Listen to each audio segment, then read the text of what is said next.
Namaskar, this is Akhilesh Bhargava. Welcome to Tit-Bits on Business and Finance with me. Whenever a bank chooses to give a loan to an undeserving and unworthy borrower, obviously there's a default. The borrower fails to pay the loan, and both the bank and the borrower get into a crisis. Sometimes, apart from the borrower, even the bank goes bankrupt on account of losses caused by bad loans. And that's what has happened in the case of many public sector banks which went bankrupt on account of bad loans given. They have been revived by the government by recapitalization, by infusing additional capital. Public money of lakhs of crores have been infused to revive these banks, along with the Reserve Bank of India nursing them back to health under the prompt corrective action. In such cases, the balance sheet of the borrower and the bank, they both get infected with losses on account of bad loans. And that is what is popularly called India's twin balance sheet problem. The borrower and the bank both in a soup on account of bad loans. Another common feature of these kind of bad loans is that when these loans turn bad, the books of accounts of the bank and the borrower both get manipulated. Both of them want to hide the loss on account of the bad loan and want to show a rosy picture. But then, it is not really easy to manipulate the books of accounts and financial statements of any entity unless the auditors also participate in it. The management of any entity will always be keen to show a rosy picture. It will often not be keen to show the real state of affairs whenever losses are incurred. But they cannot show it unless the auditors are willing to participate in this kind of fudging of the financial statements. And that happens if the auditors are ignorant or incompetent, negligent or corrupt. And whether they are ignorant, incompetent, negligent or corrupt, either of these are serious lapses on the part of the auditors.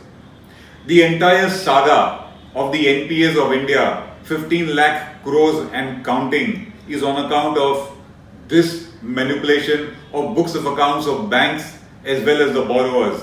Because of this problem has got delayed in recognizing for years together, and it continues to cripple India's banking system.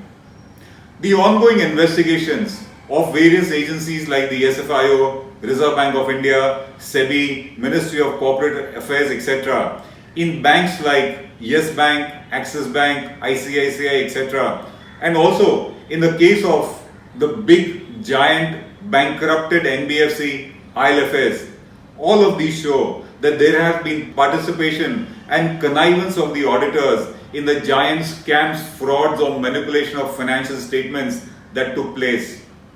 It has already been established by SFIO in the case of ILFS that the entire fraud and scam in the case of ILFS occurred because of a central role played by Deloitte, a giant audit and accounting firm. And for that, the ILFS dubious management paid it a sum of 20 crores a year only to enable it to participate in the fudging and manipulation of the financial statements of ILFS.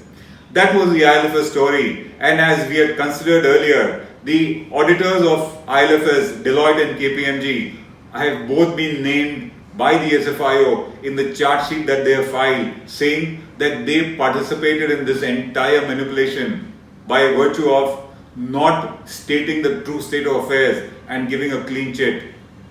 The Reserve Bank of India has found a similar situation in the case of Yes Bank and Axis Bank, and in the eye of the storm, the manipulation of the financial statements of Yes Bank and Axis is an audit firm called S.R. Bartley Boy. S.R. Bartley Boy is a flagship entity of Ernst & Young, yet another huge multinational accounting firm. And the charges are that S.R. Bartley Boy was aware of the financial manipulation in the case of Axis Bank and Yes Bank, and it did not object to it, and it gave a clean chit. Now these accounting firms, audit firms like Deloitte, Ernst & Young, which is EY, etc., are part of the well-known huge giant multinational accounting firms called the Big Four. The Big Four actually have a hegemony a monopoly over the audit and accounting profession worldwide. They are giant firms. They have huge resources. They have infinite networking, which they use in order to protect their interests and perpetrate their businesses. They, as I said, have got huge resources, huge revenues. Take the case of EY. Last year, it had global revenues to the tune of $34.8 billion. Very few corporates would have that kind of revenue. It was present in over 150 countries and it had a manpower of 270,000. That is the huge size they have, by which they influence, by which they dominate, and they even dominate the regulators of various countries. The newspaper reports say that the Reserve Bank of India has banned S.R. Bartley Boy, a part of the EY network, from undertaking any bank audits for a period of 1 year from 1/4/2019 onwards for its dubious role in the manipulation of the books of accounts, the financial statements of Axis Bank and Yes Bank. The RBI says that there has been a divergence. When we say divergence, take it as underreporting of losses on account of bank bad loans in the case of these two banks to the tune of 13,500 crores. 13,500 crores for the financial year 15-16. The Reserve Bank has held this audit firm, which is part of the EY network, to be guilty of violations and lapses, and for that account, it has banned it from undertaking any audit of a bank in India for a period of 1 year. Our response is, just a year? Just a year of being banned, and that too only from undertaking audits of banks. It can undertake every other audit. It can undertake every other work. It can undertake every other assignment. And for having participated in fudging financial statements to the tune of 13,500 crores of banks wherein public money was involved, they are banned for just a year. Such a small punishment for such a major and huge crime, it really doesn't make sense to us. In fact, it raises more and more questions to us in the matter of dealing with such delinquent audit firms, because of whose participation the financial statements of banks and other financial institutions and other entities actually got manipulated and the truth was hidden. And what are those questions? The first question is 1 year's ban from undertaking audits of banks, just audits of banks, enough? And enough punishment for having looked the other side when the financial statements of Axis Bank and Yes Bank were being manipulated to the tune of 13,500 crores. Is that enough? Should there not have been far more stringent punishment across the board? In the Nirav Modi case, where many bankers were found to be involved, they have been suspended for life and are facing criminal prosecution. And here, a ban for just a year? It doesn't make sense to us. The second question, what about the personal accountability of all those persons in this audit firm who authorized the bogus or falsified financial statements of Yes Bank and Axis Bank? Are those partners who were involved in it also being punished personally, or no action will be taken against them? Will the firm be just let off by this 1 year ban, or will the persons behind this kind of manipulation of financial statements also be punished, is our second question. Our third question is to the Reserve Bank of India. Why such a minor punishment, and that too after a delay of 5 years? This particular violation relates to the financial year 15-16. Almost 5 years have gone by, and after 5 years a punishment is given. We think it is justice delayed as far as the public is concerned. This should have happened much earlier. Our next question, is the Reserve Bank stopping here, or is it going to insist on disgorgement of profits by some agency? When an auditor is willing to compromise his integrity and independence, he does it for a price. The price could be additional fees or additional work given to the auditor. We call it non-audit assignments. Of course, this audit firm, S.R. Bartley Boy, would have benefited immensely by having been party to such manipulation of the financial statements of Axis Bank and Yes Bank. Are they not going to be punished by taking away these profits which have been illegally earned by them? Is our question.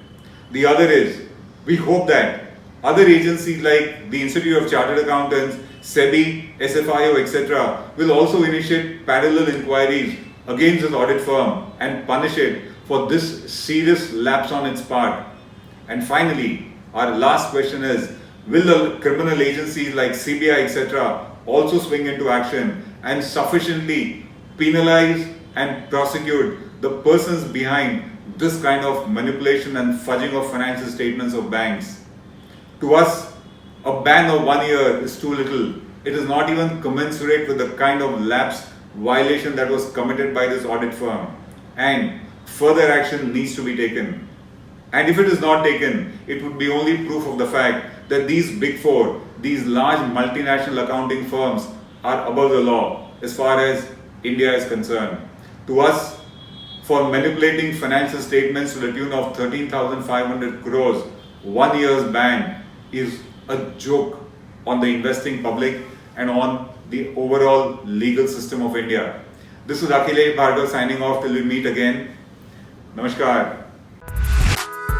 HW News Network today is a year and a half old. Thanks to your support, thanks to your love, we've grown. We require your support a little more. What we request you to do is to download our free app. Our app is in Hindi, English and Marathi. We promise to update you with the latest news, views, analysis, interview. We also have a live TV going in that. If you download our app, we will get advertisers. And if we get advertisers, we'll get revenue. We get revenue, we can serve you better. So once again, please do support us. Please download our app. Namaskar. If you like this video, please share it, and we would love to hear your comments in the comments section down here. Also, please do like our Facebook page and follow us on Twitter to get minute-to-minute news updates. For more such shows and videos, well, subscribe to our YouTube channel.